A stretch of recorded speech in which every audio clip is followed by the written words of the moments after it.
What it do? What it do? What it do, man?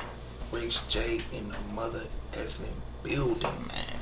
Alright, I'm about to show you guys how I made $823 trading NQ and YM. Okay, my first trade was YM, and then my other two trades was NQ. And I'm gonna show you guys why I took 3 trades today. I usually only take 2 trades per day, but the reason I took 3 is because first off, I wasn't in any type of drawdown. Second, YM was on BS and I went to NQ and I saw a little bit more opportunity. And I'm gonna show you guys why I actually took 2 trades on NQ and not 1 trade. So let me go back to trading view really quick. First, I'm gonna break down the YM trade. Okay, this is the YM trade. So first off, I was already bullish on my bias today because I seen this big wick right here. I mean, not big wick, this big candle right here, and it went down into it because it created a huge fair value gap. So I was expecting it to bounce off this candle, this fair value gap, and going up. It did the first time, and that was at like 8:03. But the second time, it happened at about 9 o'clock. So that's like a perfect time for me to trade and everything, because I usually do not trade before the market. I never trade before the market. So yeah, and also he had a little bit more confluence because that swept this low, this minor sell side. And swept this minor sell side, and we had kind of displacement up in this range.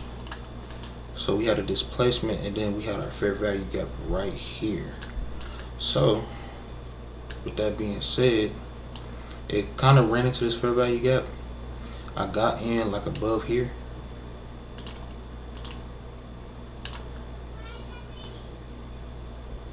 It pushed up, and then when it was coming back, that's when I got out. The reason why I got out when it was coming back, because I did not like how it looked. I was like, oh man, this might just run through this fair value gap right here. It actually didn't, but I was like, I'm not really liking how this price action is working right now, so I'm about to get out. And I got out like around here. It was about like 23 ticks. So I got out like around here when it started pulling back. So it was like around 23 ticks. I end up, instead of a 50 point risk, I end up putting it at 25, like a 1-to-1. So yeah, I got out, and then I start looking at NQ, and NQ was looking way better than YM. And to be honest, I'm not really an NQ trader. I usually look at YM first, and then if YM not giving me what I want, I'll look at NQ. So I started looking at NQ.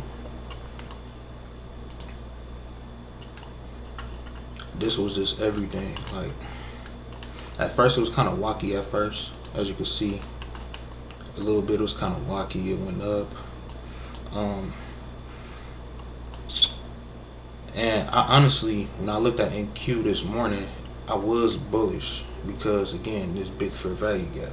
But when I seen it start going towards the downside, and then it did this one, I wasn't really looking at it, but it did this, and I seen that we didn't push up. This one I started looking at it when it did this fair value gap right here. So once it did this fair value gap, I didn't take this trade. I kept looking to take to see if I could find another opportunity, because I didn't really like this like that, because I'm like, okay, it might just go up because we did sweep this sell side liquidity. So I waited just a little bit, and it just kept going down. I was trying to find a way to get in. I was about to get into here, but I'm like, no, I'm gonna wait a little bit longer waited very patient for this trade. So we got in here. This the first time I got in, it was right here.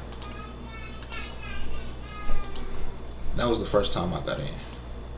And that's the this trade that you see right here. That was $120. I end up getting out so I can get a better price, a better entry price, because I got in at 920, but my other entry price was at 907, which was good for me, which was kind of better.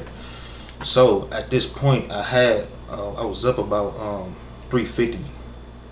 Yeah, I was up about 350 on these two trades. So I kind of had like a little cushion too. So that was kind of cool. And but I ended up getting out at 485 doing like a 1-to-1 again. I know I love them 1-to-1s. I would have did a 1-to-2, but again, I do not trade at this time. For some reason, I've been seeing my setup at this time though on NQ, but I do not trade at this time. Like I said, I like that 850 range to that 930 range, and I usually stop trading at 10 o'clock. But we've been catching some dope setups at like 10, at like close to 11 o'clock. I mean, like I'm like, okay. So I end up taking this trade up here. Went down a little bit. When it went down here,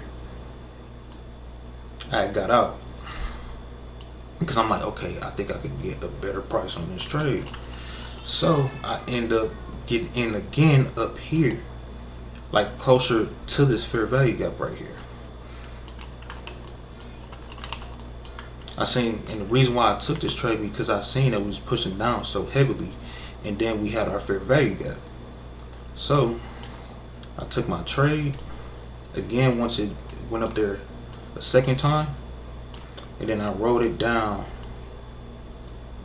to about 25, to about 25 ticks again, and again it was like a 1-to-1. So yeah, it was like, I mean, but it did way more, as you can see. Could have held it for a little bit longer, but like I said, I'm not comfortable with trading at them times at all. And the only reason why I got out that YM trade so early is because I didn't like how price action was delivering. But yeah, man.